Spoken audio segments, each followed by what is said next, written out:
Is it a step up from the EA500? Yes, in every single way it is. EM6L, the Phoenix, is Simgot's best work that I've heard so far.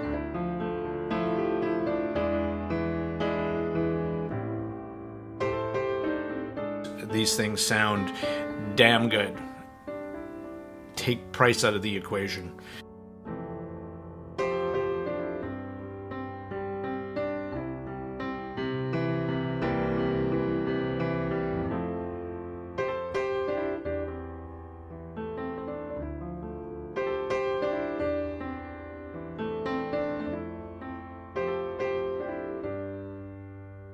This is the one to beat in 2023 for any OnePlus 4, OnePlus 3.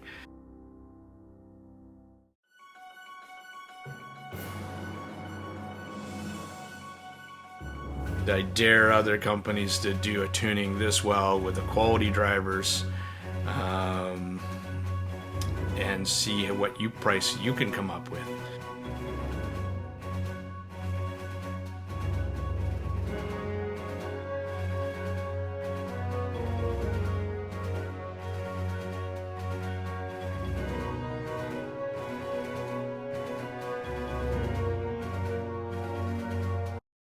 Hello again, everyone. This is the Tone Deaf Monk.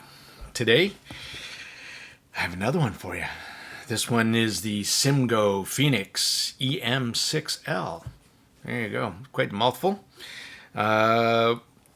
Spoiler, what a lovely I am.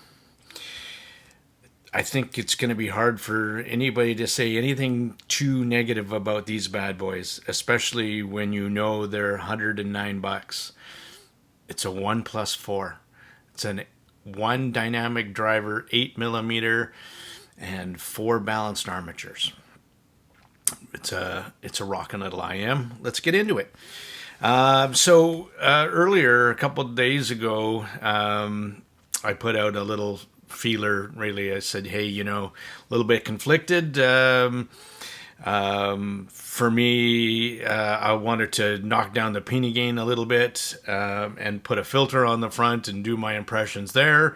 And your feedback was listen to it stock, and then put the filter on and give us your impressions of both. So that's exactly what I did. So Simgot is obviously not afraid of telling you to tune your own stuff. I mean, the tuning kit for the EA500 is a classic example of that, and the tuning nozzle. So I think you should follow their lead and do a little bit of playing around with your IM to make it work for you 100%. And that's exactly what I do.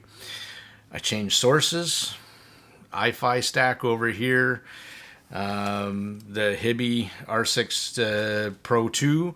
Downstairs, I have my Topping A90D and my Gishelli AKM DAC. So I even listened to this little bad boy off of the Truthier Shiro DAC as well. So my first listening impressions, let's go reel it back for a second and talk about accessories. What's in the box? No, I'm not going to do that. But I will say this IM isn't perfect.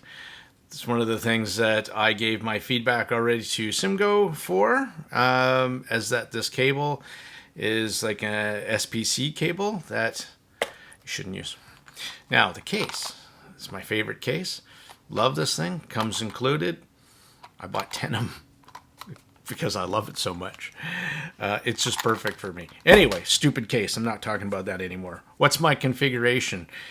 Well, I listened to it stock. So that stupid cable that I didn't like, actually, it's a fantastic little cable for free.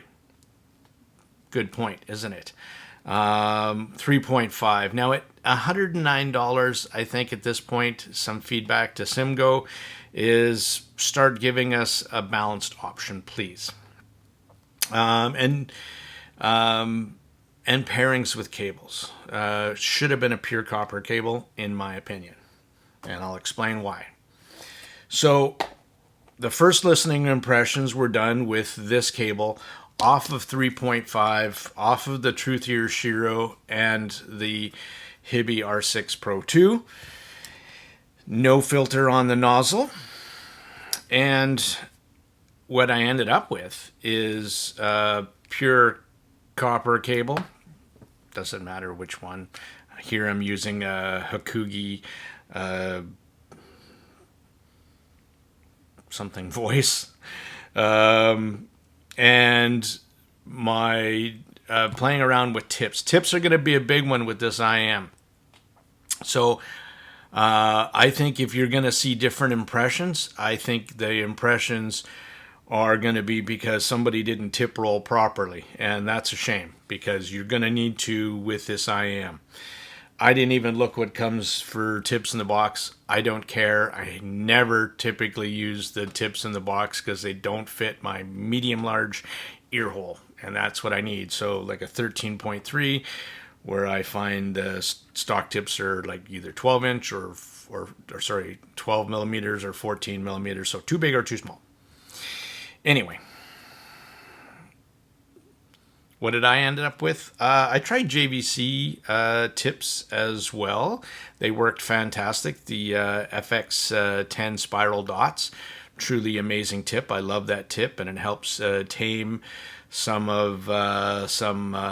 vocals and sibilants, which I find in a couple. But I kind of went a bit a different route.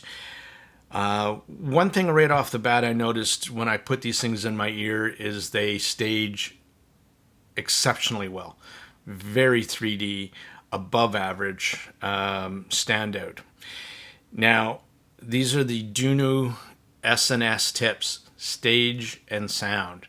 They do exactly that. They go a bit deeper because these things are a little bit shallower nozzle.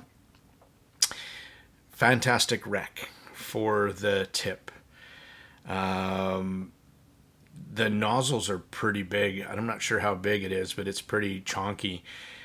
Some tips hold it like a death grip, man. You can't, once you, oh yeah, the Asla crystals I put on there, I think I spent like 5 minutes trying to take one off.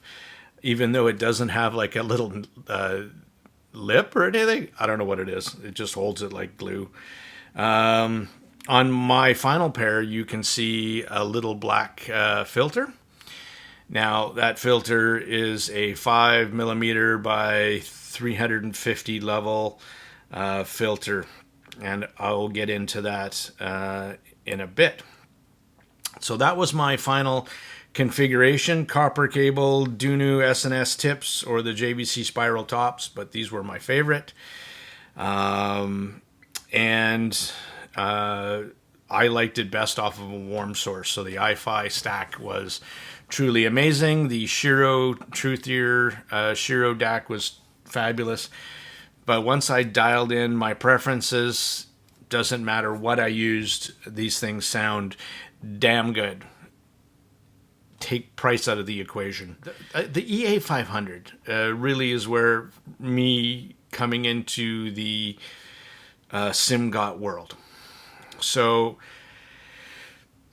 the hype was real. It's a truly amazing IM. Still worth it. Best value, in my opinion. It's on my recommendation lists. The EW100. Again, I thought it was very good, especially for $17. I just got the latest version in of that, the EW100Ps, with the USB-C cable. I should do a separate video on these things, but I also have the Ju, the moon drop as well. These are better, 100%. Just better sound. I end up listening to actually calls. I use it for work too when I talk to people, making phone calls, and people say the microphone here is better sounding than the Moondrop.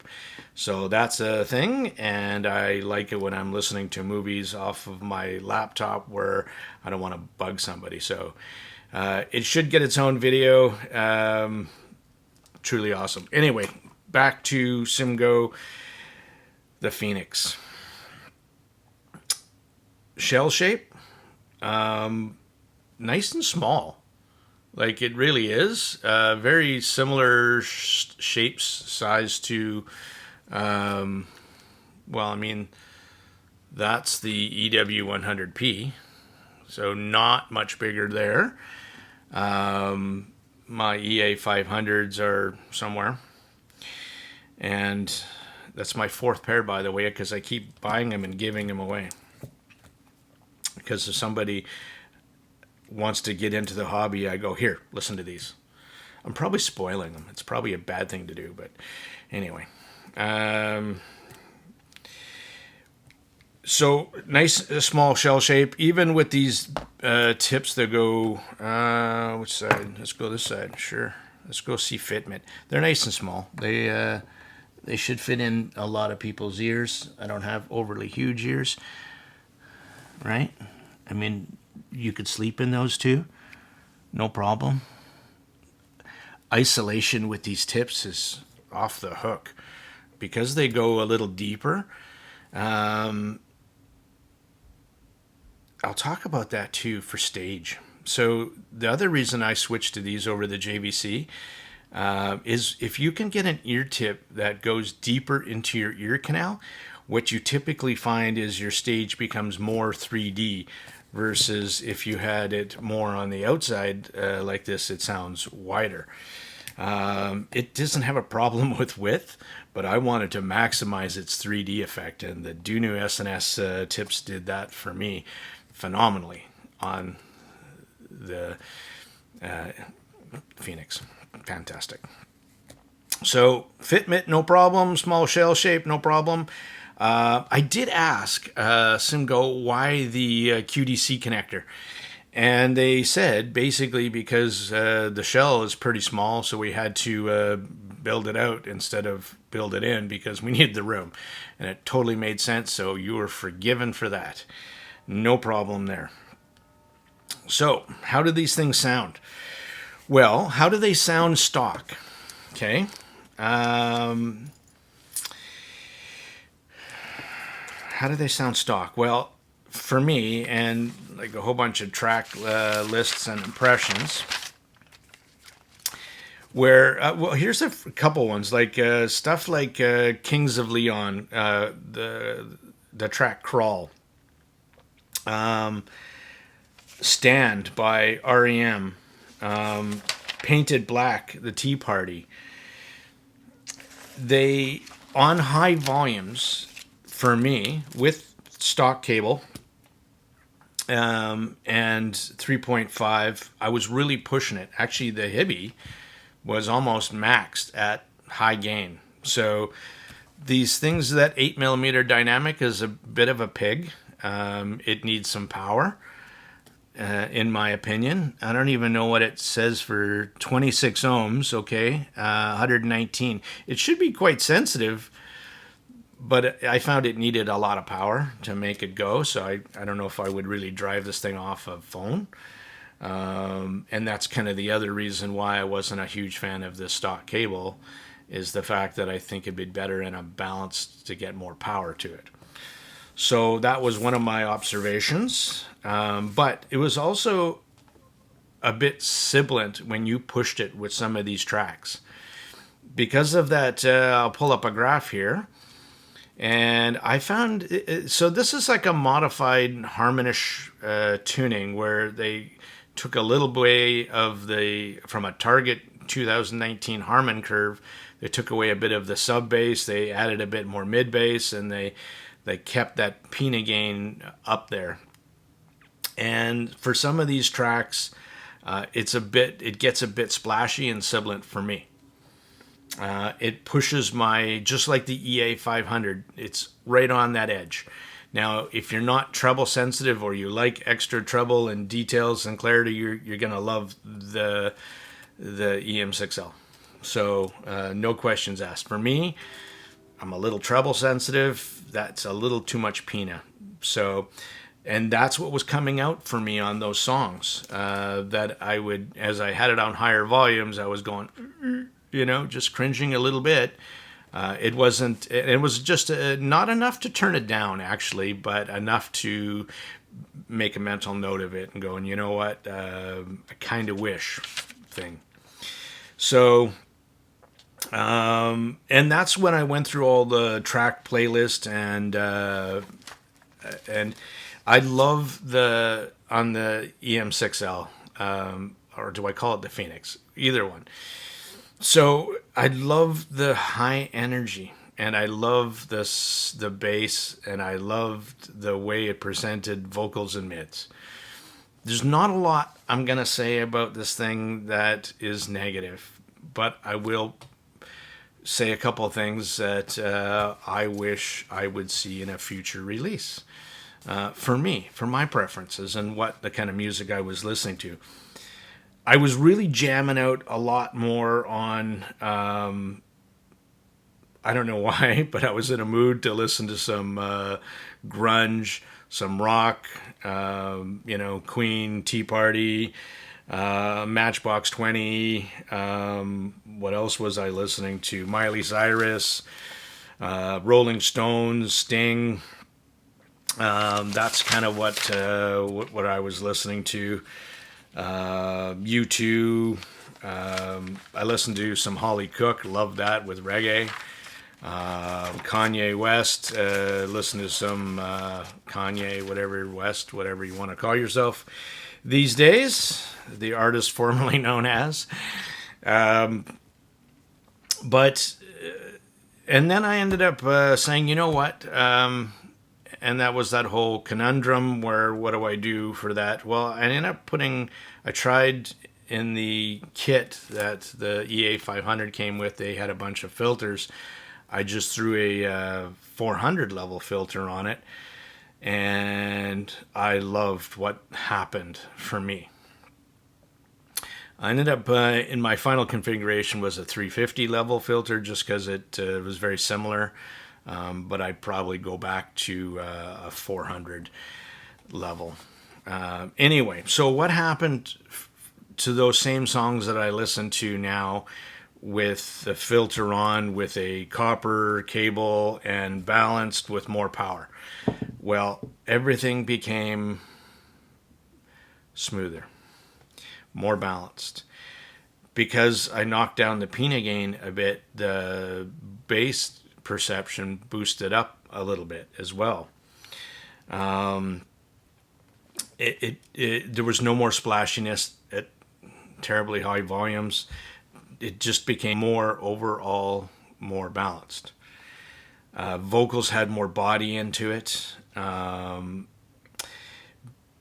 But what also happened because of I knocked down a little Pina, you will notice in bass heavy tracks with male vocals, then I would start getting in a couple tracks just a little bit of bass bleed. But it was like, I don't care. For me, I'll take that on the bottom end as a sacrifice because I wanted to knock down a little bit of the highs for my preferences.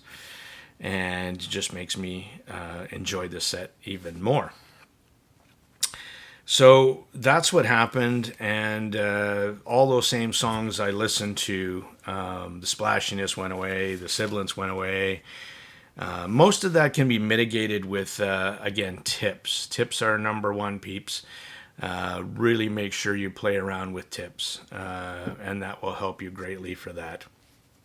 And I think a copper cable and a warmer source if you've got it. But I think if you've gone to that, you'll start loving this thing anyway. So there was a whole theme of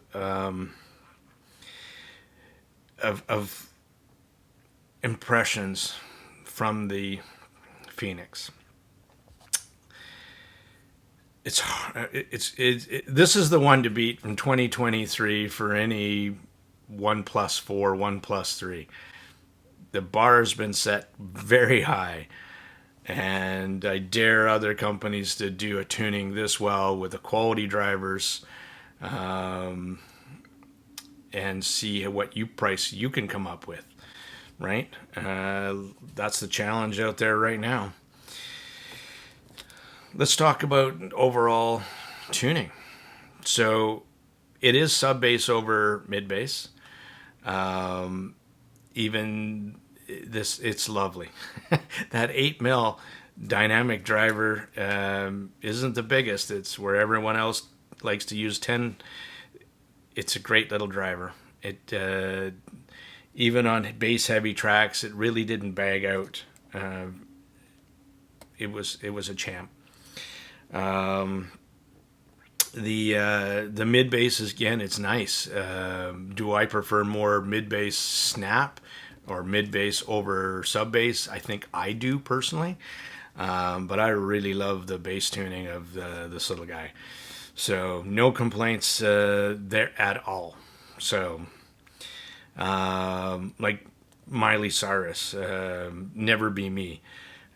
So many details, bass, excellent. Her vocals are spot on, and the killer part is the amazing amount of high details that you get.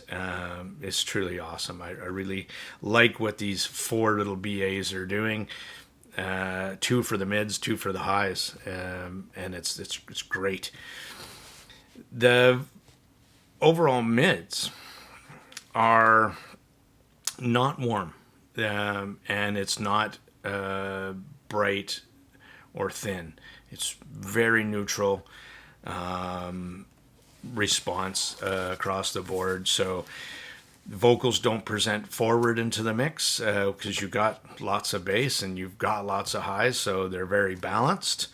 And again, the mids aren't dry or thin, and they're not warm and dark. It's right in the middle for me. That's what I noticed anyway. I think the EA 500, something about it had special sauce. This one does too. Absolutely does. Simgot hit after hit with these. I think they're doing a great job. The bass has great texture too. I had that note, and power. Not only does it have power in the bottom, and it has great texture. And if I were to describe the mids and the vocals, I'd say super clean, crisp, balanced, and neutral. That's how I described the mids. It's very precise. Same as the highs. Detailed highs, lots of air and extension. It's a great tuning. Really is. And the only knocks I'm going to give this thing is, again, that cable and a bit too much on the pina gain, which isn't really a factor for most people, because you can just buy either the tuning kit from the EA 500, but you don't need the nozzles, or if you haven't bought it already, do it, and you can use some of those filters if you find that this one is also a little bit too much energy in the highs for you too. So I was going to do a comparison to the EA 500, but if you look at this graph, and this is my EA 500 with the vent mod to add the sub bass and to knock down the pina gain, you'll understand where my preferences go, and it goes closer to this. So is it a step up from the EA 500? Yes, in every single way it is. If you have an EA 500 and you love it, if you haven't bought it, you can still buy one. Doesn't make this one redundant, but this is where I would spend my $110, that's for sure. I was going to do a comparison against the Neo 5. I was going to do a compare against the Fan 2. Somebody asked me to do that too. And then the other one I have is the SR5. But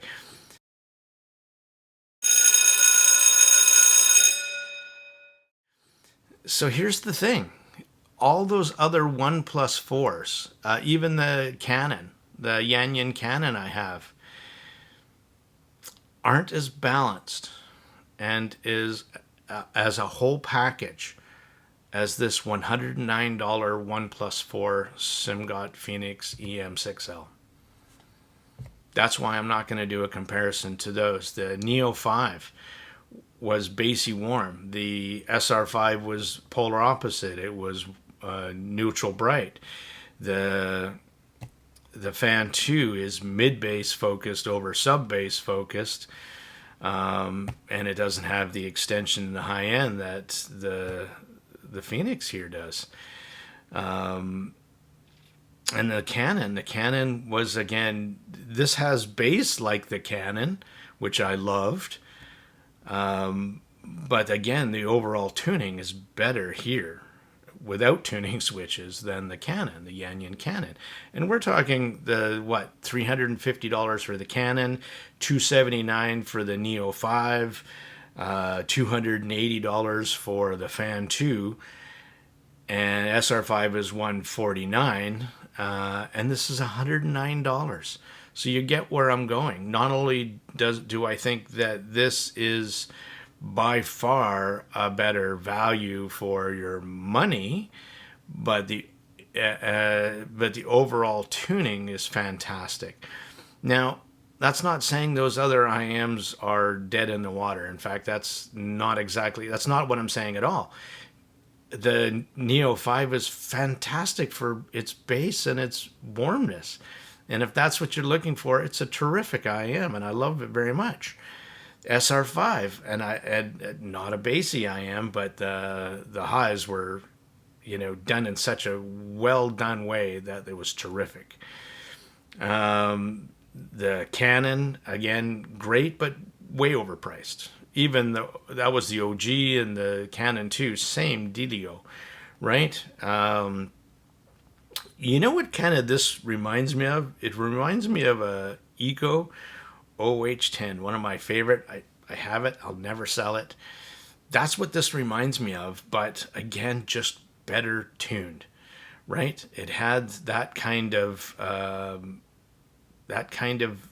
bass, and the highs done in a way that OH10 again pushes my happy level. It gets. I have to put a filter on that one too. Just to knock it down a bit. But the EM6L, the Phoenix, is Simgot's best work that I've heard so far. So, highly recommended. In a heartbeat. Blind buy. You won't be disappointed. If you find it's got a little bit too much energy in the top end, put a simple filter on. Easy as that. I'm sure you already have another solid copper cable. That's my recommendation as well for the kind of music that I was explaining, that I was listening to, and how I thought this thing presented. I really don't think you can go wrong. Anyway, enough gushing over this IM. That was my impressions of the Simgot Phoenix EM6L. Great job, Simgot. Fantastic. And thank you. I keep saying that you are undervaluing your IMs. I think the A500 was worth Olina price, $100. It's selling for $80. You $149, no problem. Am I happy? This is $109. Hell yeah, because more people can buy it, afford it, and pick it up. Yeah, absolutely. Anyway, happy to discuss anything else in the Discord server. Link is in the bottom. But that's it for me right now. This is the Tone Deaf Monk. Thank you for watching. Appreciate it. Thanks.